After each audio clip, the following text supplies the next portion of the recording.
An 8-year-old girl's simple question silenced a crowded town hall and led Donald Trump to share a deeply personal story about faith, loss, and redemption. What happened next moved everyone to tears.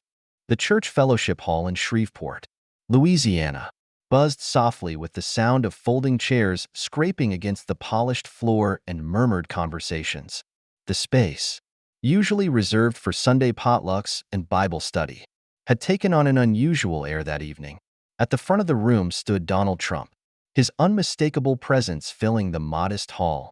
His orange-tinted complexion and signature hand gestures were familiar to everyone. But tonight he was uncharacteristically subdued, perhaps sensing the gravity of the event. The audience was a mix of families, retirees, and local residents, all curious to hear what he had to say. But among the crowd, there was one figure who seemed out of place, not because of her size, but because of her quiet intensity.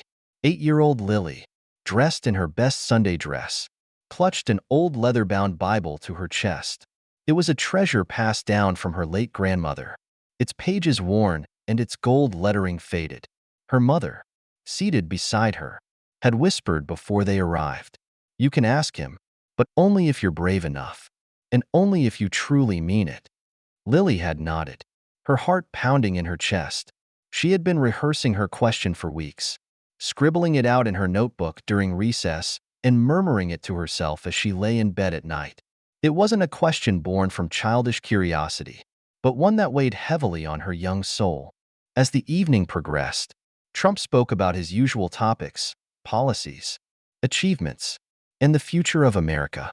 The crowd occasionally clapped or nodded in agreement, but the energy was tepid compared to his usual rallies. Lily waited, her small hands gripping the edges of her Bible tighter with each passing minute. Finally, the floor opened for questions. A line quickly formed, with adults eagerly stepping forward to ask about local issues, national policies, and even a few compliments about his iconic red tie. Lily hesitated, her tiny frame shrinking further into her seat. But when her mother gave her a subtle nudge, she knew it was her moment. Her legs felt wobbly as she stood, her heart thundering so loudly she was certain the entire room could hear it.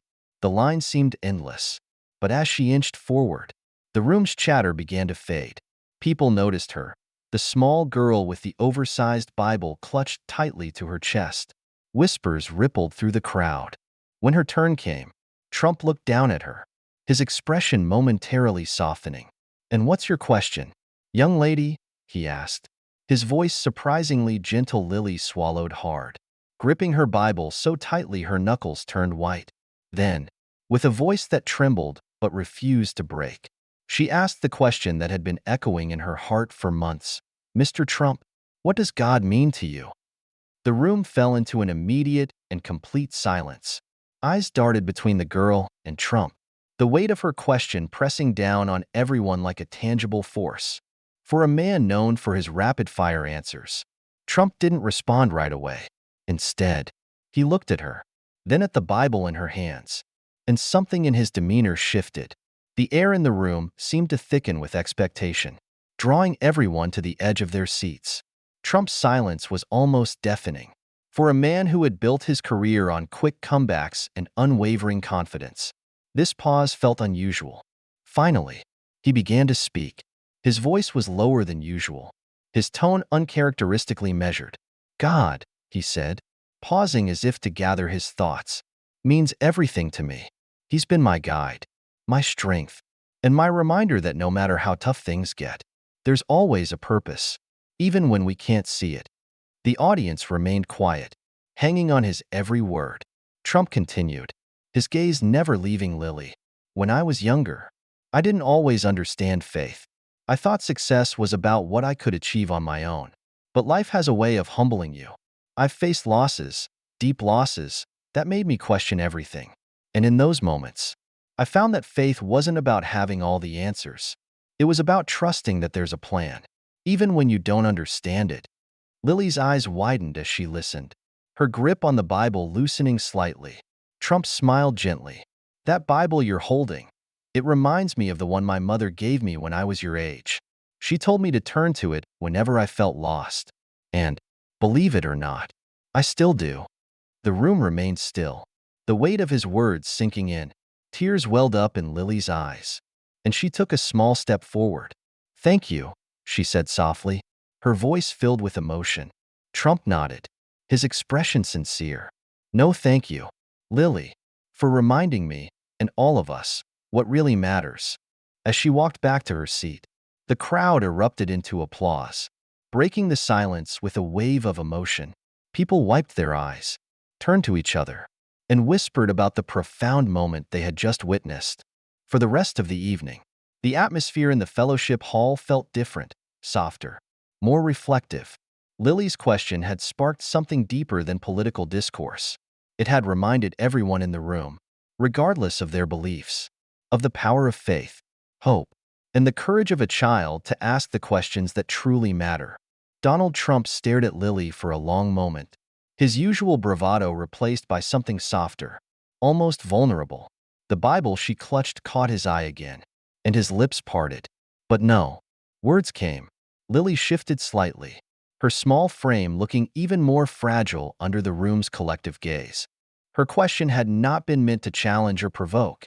It had been honest, born from a deep yearning to understand something larger than herself. Somehow, that sincerity was louder than any political debate or shouted slogan. The crowd remained hushed. Even the creaking of chairs or a muffled cough seemed to vanish, as though the very air was holding its breath. Trump finally raised his hand slightly, as if to steady himself, and leaned against the podium. "That's a big question," he began, his voice lower and steadier than usual. "And it's not one I've always had the answer to." The admission surprised many. Trump, known for his unshakable confidence, was admitting uncertainty in front of a crowd. He looked back at Lily, and his expression shifted again, this time to something almost paternal. "When I was about your age," he continued, "I had a lot of questions about God too. My parents would take me to church every Sunday. I remember sitting in those pews, staring at the stained glass windows, wondering if God was even listening to me." He paused again, this time glancing out at the audience as though gauging their reaction. His hand rested on the edge of the podium, fingers tapping lightly against the wood. "My father used to tell me," he went on, "that faith is like a ladder. You climb it one step at a time, and sometimes you're afraid you'll fall, but you keep climbing because there's something up there worth reaching for." At the time, I didn't understand what he meant. I thought it was just something he said to keep me quiet. A faint chuckle rippled through the audience, breaking the tension just slightly. Lily, however, didn't smile. Her eyes remained fixed on him, waiting for the real answer she had asked for. Trump leaned forward slightly, his tone softening even more. "But as I got older, life threw a lot of challenges my way. I faced losses, failures, and moments where I wasn't sure if I could keep going. In those times, I didn't always feel like God was with me. Sometimes, I was angry at him. Other times, I thought maybe he'd given up on me altogether." The room remained captivated. This wasn't the usual polished rhetoric or rehearsed lines they were used to hearing. This was something raw, something real. "But I'll tell you this," Trump said, his voice firming up slightly. "Even in my worst moments, when I thought I was alone, I realized that faith wasn't about always having the answers. It's about believing that, even when you don't see the whole picture, there's a purpose. There's something greater at work." He glanced back at Lily, whose grip on the Bible had loosened slightly. Her wide eyes glistened under the fluorescent lights. "And God, to me," he said slowly, "is that purpose. He's the reminder that even when we fall, even when we fail, we're not done. He's the one who keeps telling us to climb the ladder, even when it feels like it's going to break." Before the weight of his words could fully sink in, Lily's eyes welled up with tears, and the crowd began murmuring softly, sensing that something extraordinary was unfolding. Her tears came quietly at first, a single drop sliding down her cheek as she clutched her grandmother's Bible tighter against her chest. But then, as Trump's words lingered in the air, her shoulders began to tremble.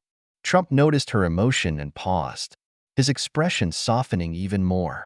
"It's okay to feel overwhelmed," he said gently, his voice carrying a tone of reassurance. Faith isn't about being perfect.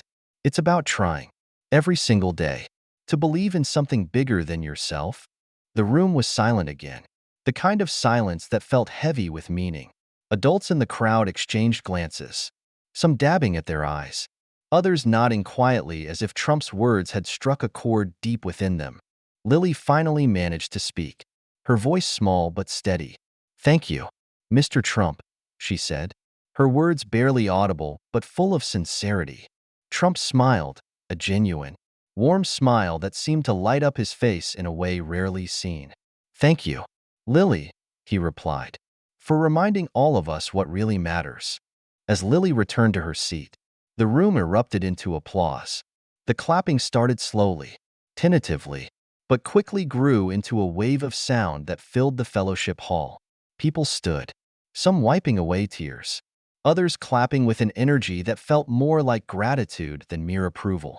For the rest of the evening, the atmosphere in the room was different, softer, more reflective. Lily's simple question and Trump's heartfelt response had transformed what began as an ordinary town hall into a moment of profound connection and shared humanity. When the event concluded, Lily and her mother quietly made their way to the exit. A few attendees stopped to offer kind words or pats on Lily's shoulder. Trump, still at the podium, watched them leave with a thoughtful expression, his hand resting lightly on the edge of the lectern. This wasn't just another public event. It was a reminder that sometimes the most powerful moments come from the simplest of questions and the courage to ask them. Lily's question wasn't just for Trump, it was for everyone in that room. And for a brief moment, it brought them all together in a way that politics and debates never could. The crowd noticed Lily's reaction, their whispers growing louder. Yet no one dared interrupt the moment. Her mother leaned over instinctively, placing a comforting hand on her back. "It's okay, sweetheart," she whispered softly, but Lily shook her head. This wasn't sadness, it was something far deeper.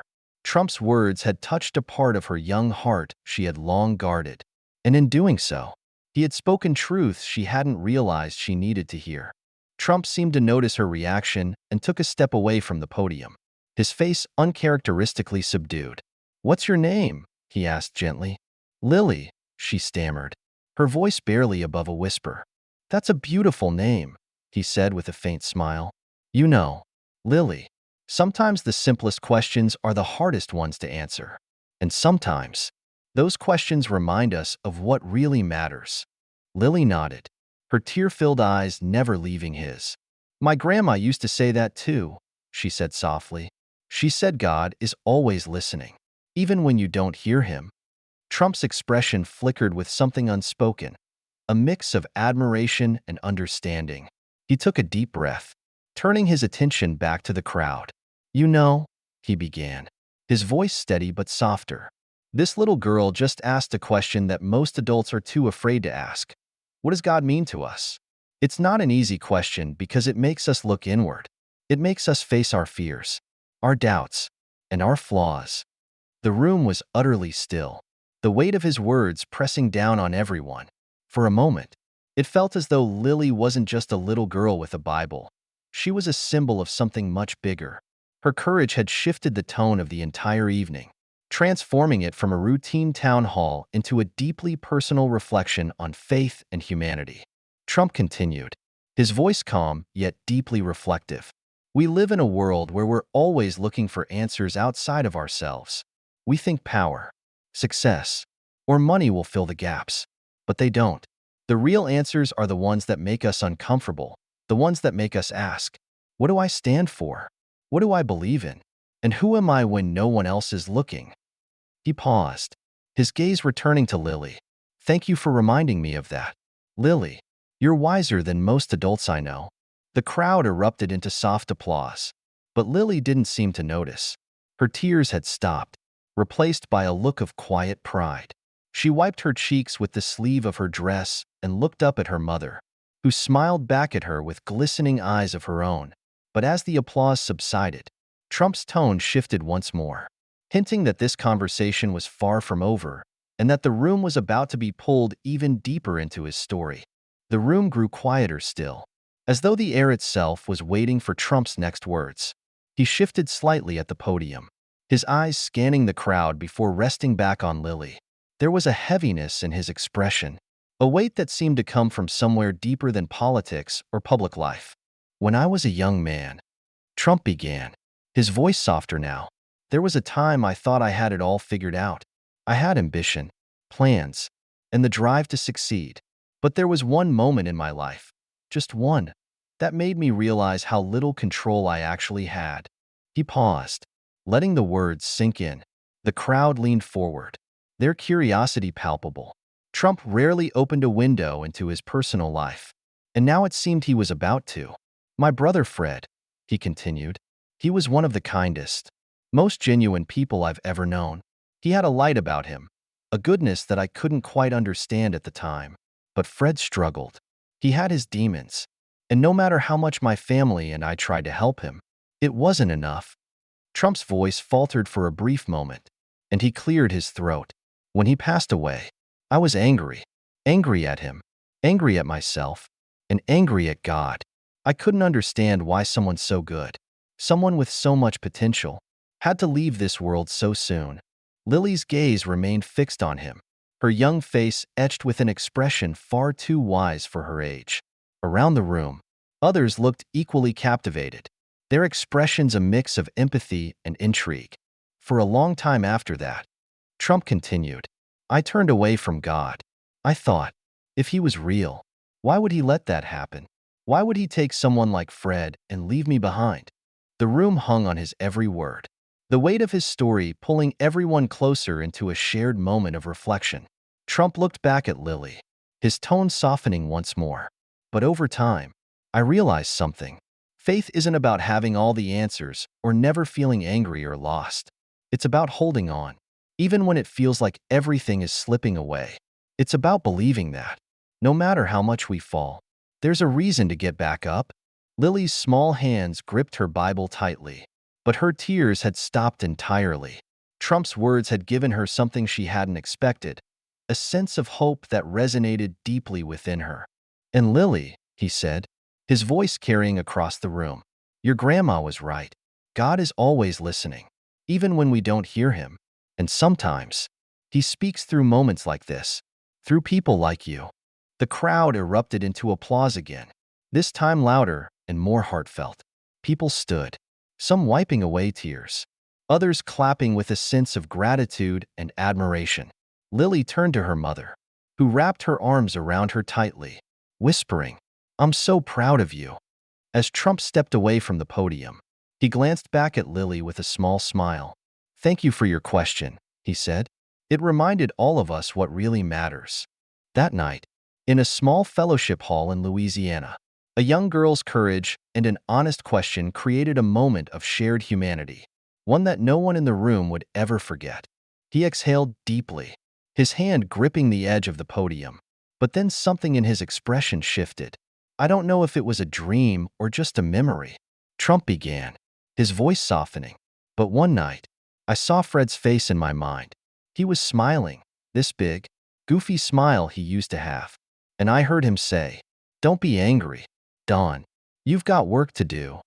The crowd fell completely silent, the weight of his words pressing on them like a physical presence. Even the faint sounds of cars passing outside seemed to vanish, leaving only Trump's voice and the collective beating of hearts. I realized then, he continued, his voice steadying, that faith isn't about understanding everything. It's about trusting that there's a reason, even when you can't see it. And maybe, just maybe, Fred's purpose was to teach me that. Trump turned back to Lily, his expression softening as he looked at her small figure clutching the Bible. So when you ask me what God means to me, I'll say this. He's the reason I keep going, even when it's hard.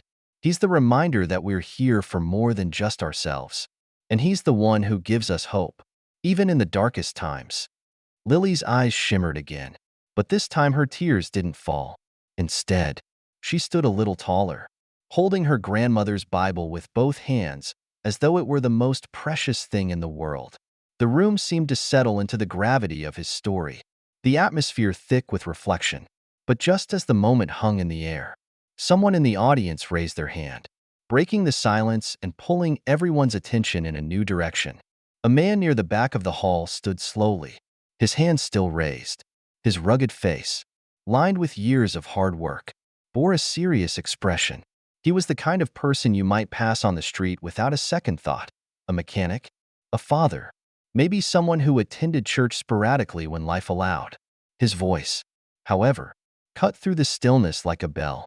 "Mr. Trump," the man began, his words measured and deliberate. "I've spent years trying to figure out my own faith. Hearing you talk about it like this, about anger, doubt, and hope, it makes me wonder if all of us have been too afraid to admit we're struggling. Do you think that's part of the problem?" The question seemed to catch Trump off guard, but he didn't hesitate for long. He leaned slightly on the podium, his gaze meeting the man's. "You know," he began, "I think a lot of us are afraid to admit we're not as strong as we want people to think we are. Faith isn't easy. It's messy. It's complicated. And sometimes it feels like you're just shouting into the void. But the truth is, that's what makes it so powerful. It's not about being perfect. It's about trying, even when you don't have all the answers." The man nodded, his expression softening as he sat back down. A murmur of agreement rippled through the crowd, the words resonating with more than just a few. But it was Lily's voice that broke through next. "My grandma used to say faith is like planting seeds," she said, her words clear and steady despite her small frame. "You don't always see them grow right away, but you have to believe they will." Trump smiled, a genuine and almost tender expression that seemed to transform his usually guarded demeanor. "Your grandma sounds like a very wise woman," he said, his voice warm. "And she's right. Faith is a seed. It doesn't always sprout the way you expect, but that doesn't mean it's not there, growing in ways you can't see." The conversation seemed to breathe new life into the room. People began to nod, share glances, and even whisper quietly to those sitting beside them. What had started as a structured town hall had shifted into something far more personal, a shared reflection on life's challenges, doubts, and moments of grace. An older woman, her silver hair pulled back into a neat bun, raised her hand next. "I lost my husband last year," she said, her voice trembling.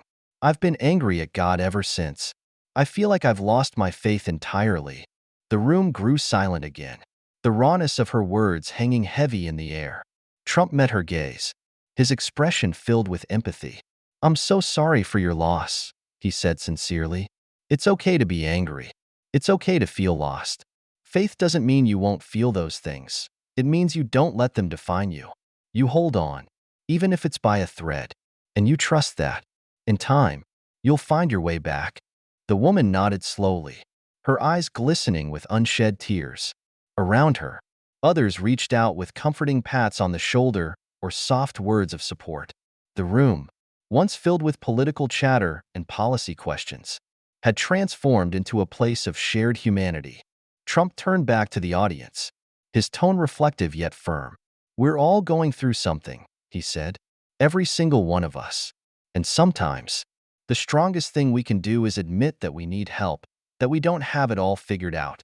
That's where faith comes in. It's not a crutch, it's a foundation." The crowd erupted into quiet applause, a sense of unity settling over them. As the applause faded, Trump looked back at Lily, who still held her grandmother's Bible close to her chest. "Thank you, Lily," he said softly. "Your question reminded all of us of something we might have forgotten." The young girl smiled, her face glowing with pride. That evening, in a small fellowship hall in Louisiana, a little girl's courage and a man's honesty came together to remind everyone of the power of faith, hope, and humanity. It was a moment no one would soon forget. "Do you think it's too late to find it again?" The woman's voice trembled as she looked toward Trump, her vulnerability hanging in the air. Trump stepped closer to the edge of the stage, his voice soft but steady. "It's never too late," he said, his words carrying a quiet conviction. "Faith isn't something you lose forever. It's something that waits for you. And sometimes, it's in the quietest moments, when you least expect it, that it comes back to you." The woman nodded, her tears glistening in the soft light. Around the room, others were equally moved, some dabbing at their faces with tissues, others sitting in reflective silence, their hearts stirred by the unexpected depth of the evening.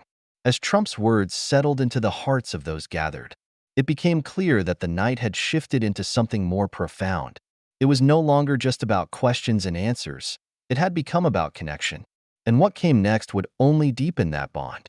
The room now felt electric, not with noise, but with the energy of shared vulnerability. People who had come expecting a routine political talk found themselves part of something deeply personal. It was as if Lily's simple question had opened a door no one had dared approach before. And now, no one wanted to turn back. Trump straightened, his gaze sweeping the room. "You know," he began, his voice steady yet gentle, "there's something I've learned over the years. Faith doesn't always show up in grand moments. It's in the small ones, the times when someone lends a hand, listens when you're hurting, or asks a question as brave as Lily's. Those moments remind us of what really matters." The audience sat in silence, hanging on every word. Trump's voice, so often commanding and unyielding, now carried a humility that struck a deep chord. He gestured toward Lily, who sat quietly with her grandmother's Bible still clutched in her small hands. "This little girl reminded me tonight that faith isn't just something we talk about. It's something we live. And when we live it, it spreads." At that, Lily smiled faintly, her cheeks still flushed from the earlier attention. Her mother leaned over and whispered something in her ear, making the young girl's smile widen just a little more. Trump's tone grew firmer. "We're living in a time when it feels like the world is pulling us apart. Politics, opinions, differences. But faith has the power to bring us together. It's not about being the same. It's about understanding that we're all climbing that same ladder, one step at a time, no matter how different our paths may look." A ripple of applause began, slow at first but gaining momentum. People stood, clapping not just for Trump but for the moment itself, for the courage it had taken Lily to ask her question, and for the answers it had drawn out of everyone in the room. As the applause subsided, Trump leaned in one last time. "So tonight, I'll leave you with this.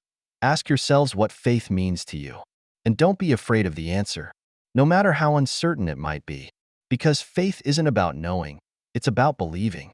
He paused, letting the weight of his words settle over the crowd, before adding, "And if you found something tonight that touched you, hold on to it, let it grow, and share it with the people who need it most."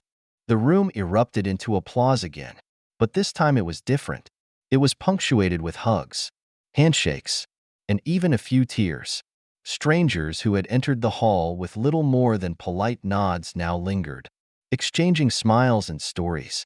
A sense of quiet hope filled the space, as though the collective weight they had carried had been lifted. Lily, now standing with her mother, watched as Trump stepped away from the podium. To her surprise, he walked directly toward her, kneeling slightly so they were eye to eye.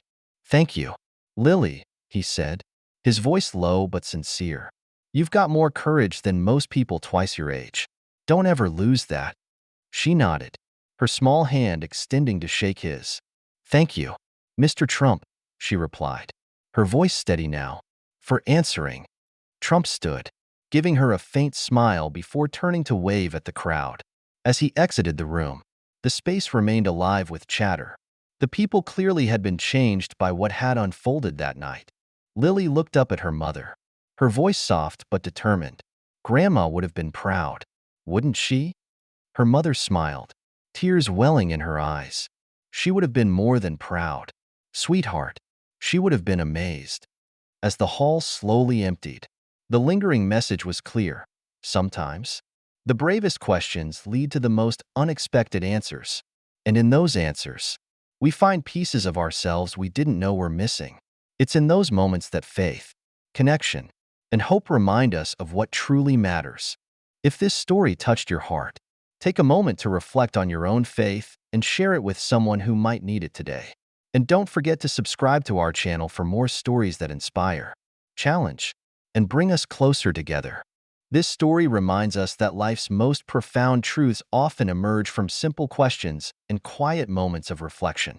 In a world filled with noise, division, and uncertainty, it's important to pause and ask ourselves what truly matters: faith, connection, and purpose. Just like Lily's courage and Trump's honesty opened hearts that night, we should embrace vulnerability, seek understanding, and extend kindness to others. Remember, it's never too late to rediscover faith or rebuild hope. Each small act of compassion and sincerity can spark a ripple effect, bringing light to our lives and those around us. Keep climbing your ladder,